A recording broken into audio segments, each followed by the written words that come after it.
माननीय विधायक सुरेंद्र चौरसिया जी।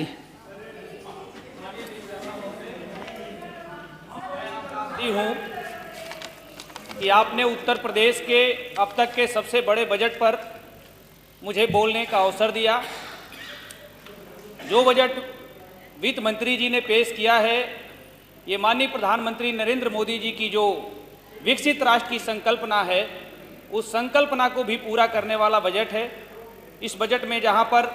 उत्तर प्रदेश की विकास की आधारशिला है, वहीं पर जब हम कुंभ को देखते हैं, जो प्रयागराज में आयोजित कुंभ है, जहां आस्था, एकता और विश्वास का कुंभ है, वहीं सरकार की सुव्यवस्थित व्यवस्था में हजारों श्रमिकों के खून पसीने की जो महक है, हजारों पुलिसकर्मियों की जो मेहनत है, वो मेहनत दिखाई देती है। मैं माननीय अध्यक्ष जी का आभार प्रकट करना चाहता हूं कि हम पूर्वांचल से आते हैं। पूर्वांचल की जो भोजपुरी भाषा है, उस भाषा को भी विधानसभा में जो महत्व मिला है, उसके लिए भी हम लोग और पूर्वांचल के लोग माननीय अध्यक्ष जी को धन्यवाद देना चाहते हैं। मैं जो हमारी विधानसभा है, रामपुर कारखाना देवरिया, जहाँ की महान जनता ने हमको चुनकर भेजा है, 3 सालों में जो सरकार की बजट रही 22 के बाद की, उस बजट में जहाँ पर दर्जनों बड़ी सड़क, सैकड़ों ट्रांसफार्मर, बिजली, पानी, चिकित्सा और स्वास्थ्य के माध्यम से, शिक्षा के माध्यम से हम अपनी विधानसभा को जहां समृद्धशाली बनाने के लिए काम कर रहे हैं, जहां पर उत्तर प्रदेश को हम विकास की नई धारा, चाहे वो एक्सप्रेसवे हो, सड़कों का जाल हो, विद्यालय हो, शिक्षा हो, इन सब क्षेत्रों में जहां सरकार काम कर रही है, वहीं हम लोग अपने विधानसभा को कैसे विकास के रास्ते पर आगे ले जाएं, उसके लिए लगातार काम कर रहे हैं। तो मैं सरकार का ध्यान अपने क्षेत्र की कुछ समस्याओं की ओर आकृष्ट कराना चाहता हूं कि हमारे क्षेत्र में एक सोनू घाट महुआनी मार्ग है,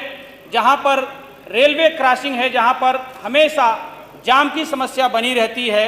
तो वहां पर यदि एक फ्लाईओवर बना दिया जाए, एक ऊपरिगामी सेतु बना दिया जाए, तो इस सेतु के बनने से लोगों के यातायात में सुगमता आएगी। एक पूरे प्रदेश की समस्या है। मैं आपसे उस तरफ ध्यान आकृष्ट कराना चाहता हूं कि जो हमारे लोगों की दुर्घटना के बाद जो पोस्टमार्टम होती है, उसका समय सीमा है 2 बजे से 5 बजे तक। कई दुर्घटनाएं ऐसी हो जाती हैं जिसमें समय ज़्यादा हो जाता है और पोस्टमार्टम नहीं हो पाता। तो मैं सरकार का ध्यान आकृष्ट कराना चाहता हूं कि आधुनिक भारत के हिसाब से, इस बदलते उत्तर प्रदेश के हिसाब से, उसके समय में भी परिवर्तन करने की ज़रूरत है। मैं अपने क्षेत्र की कुछ जातियों के बारे में आपका ध्यान आकृष्ट कराना चाहता हूं कि हमारे क्षेत्र में गोंड, एक तुरहा और तुरहिया जाति है, दोनों एक ही जाति से आती है। जो धनगर समाज हैं, जो खरवार समाज हैं, उनकी जो जाति प्रमाण पत्र बनाने की अलग अलग तहसीलों में अलग अलग जो व्यवस्था है, सरकार ने उन्हें जब सूचित कर दिया, तो इन सब की समस्याओं का, इन सब की जाति प्रमाण पत्र बनाने में एक जैसा भाव होना चाहिए। तो मैं सरकार से इस तरफ ध्यान आकृष्ट कराना चाहता हूं कि इस पर ध्यान देते हुए सभी तहसीलों को निर्देश जारी किया जाए कि इन जातियों की, जिनके जाति सर्टिफिकेट बनाने में काफ़ी कठिनाई झेलनी पड़ रही है, उसमें सरलता लाने का काम किया जाए। मैं सरकार से ये मांग करता हूं कि हमारे विधानसभा क्षेत्र में एक राजकीय महिला इंटर कॉलेज बनाकर और बेग बढ़ाने का काम किया जाए। हमारा जो क्षेत्र है, जहाँ पर कई दर्जन ऐसे गांव हैं जहां सब्जी की खेती बहुतायत संख्या में होती है, लेकिन हम उन सब्जियों को अच्छे मार्केट तक नहीं ले जा पाते। तो मैं सरकार से ये मांग करता हूं कि एक फूड प्रोसेसिंग यूनिट लगाकर उन किसानों के फसलों को कैसे उचित दाम पर हम बेच पाएँ, इसके लिए भी सरकार को विचार करना चाहिए।